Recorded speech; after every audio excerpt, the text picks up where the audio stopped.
Ito na, nagkatakbuhan na. Uy, si Sir Tolentino ito.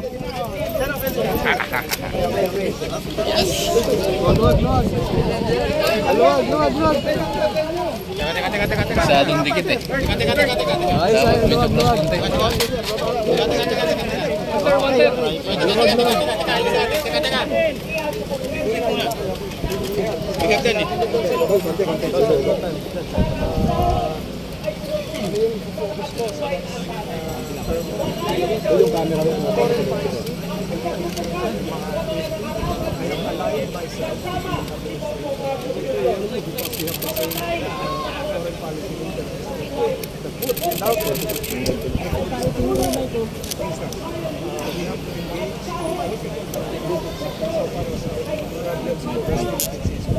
It's not just one country, and we have to engage them diplomatically to achieve likewise our economic objectives.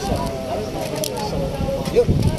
As a lawyer, and as your majority leader, I think we've been in sync with what the current administration has been doing, especially the 8-point economic agenda. Okay naman, seamless, mabilis. Merong tuturo sa iyo sa kakultura, firma, may question and answer din doon sa loob. Magsunod, dapat nasa loob lahat kayo eh. Dapat nandun na susunod.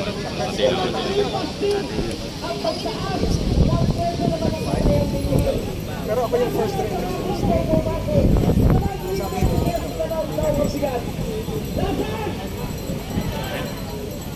a message about that you'd like to give the public. So I endeavor, I asked the Yes naman naman, brother. Ay, to really utilize this. kita tayo ulit. 2 years from Lagi na bakasyon mo. Napasarap. Tingin natin, not just the national level, but the local levels. The persons who are supposed to lead us. Scrutinize them well. Nasagot lang ito, bago mo ito. Masusing pag-aralan ng pagkatao, background. And I hope that after this democratic exercise, we can now focus on what is next.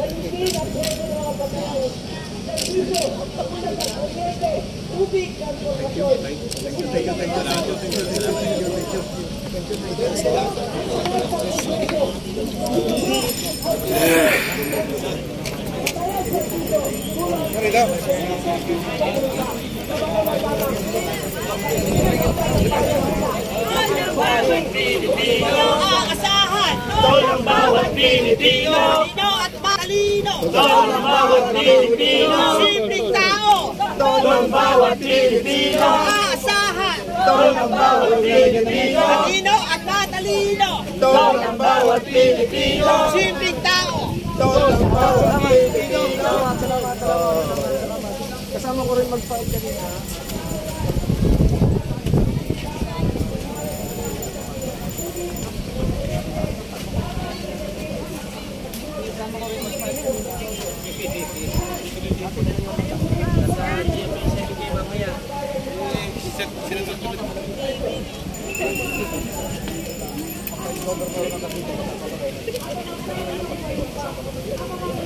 Maraming salamat sa inyo. Pag ito may ino na ito. Hello po! Tol ng bawat Pilipino! Aasahan! Tol ng bawat Pilipino! Talino at matalino! Tol ng bawat Pilipino! Dedicated sa trabaho! Tol ng bawat Pilipino! Simpleng tao!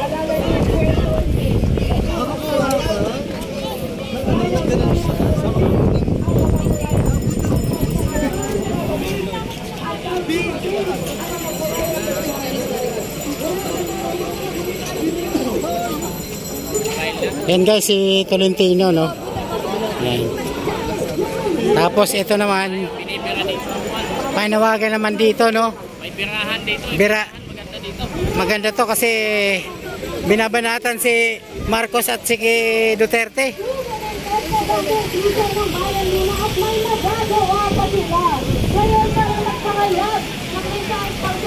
Nandito kasama natin si Kami ni Dorin.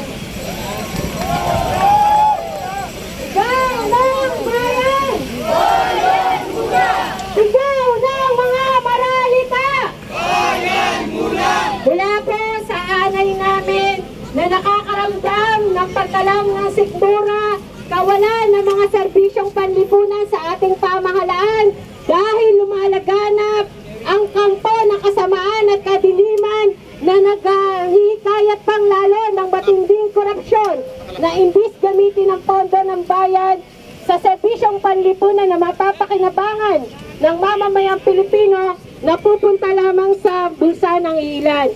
At kami po, sa hanay ng kadamay at ng mga maralita sa ating bansa, alam namin kung gaano ang ginawang pakikisa sa amin ng bayan muna simula't simula hanggang sa panahon na hindi sila nakaluklok sa ating Kongreso dahil sa batinding atake at pamamasisa mismo ng ating pamahalaan.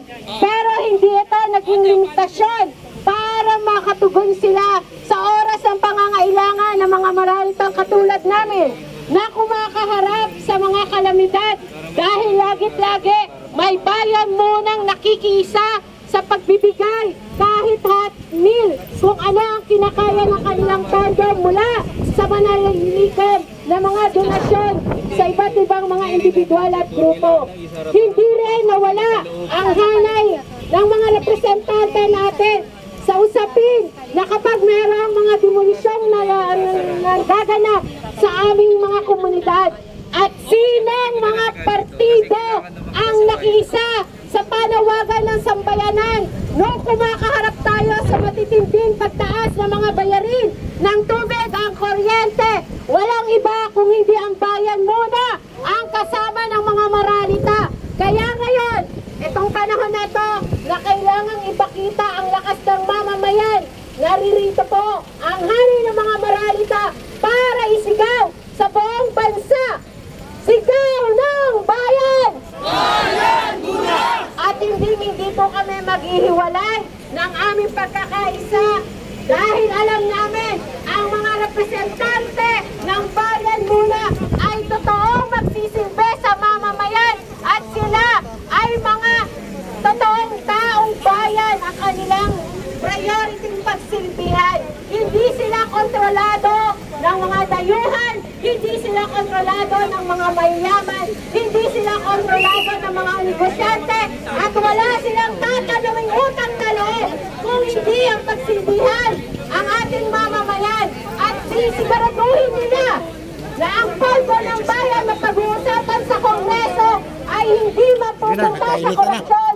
Kaya kailangan nating ibigay ang ating boto sa bayan muna. Ito ang kinaiba ng Bayan Muna Party List sa lahat ng partido politikal. Ang miyembro ng Bayan Muna Party List ay ordinaryong mamamayan. Ordinaryong mamamayan katulad ng mga maralitang tagalungsod, manggagawa, magsasaka, at ngayon andito tayo para i-file sa malapit ng panahon, i-file ang ating KONA sa COMELEC. Ang pag-file ng KONA sa COMELEC ng Bayan Muna ay simbolo ng mga laban. Muntik na yan muntik magkainitan mga kababayan. Ito ang ating mga kapulisan dahil ito nga ay mukhang lumabas na rally na dito sa Manila Hotel, no? Ipagpatuloy natin yun. Ang laban natin, illegal ata itong ginagawa nila. Oh, baka illegal niya nga ito eh. ipagpatuloy natin yun. Ang laban natin, para itaas. Oh, rally style nga eh. Binabanatan nila si Marcos at Duterte.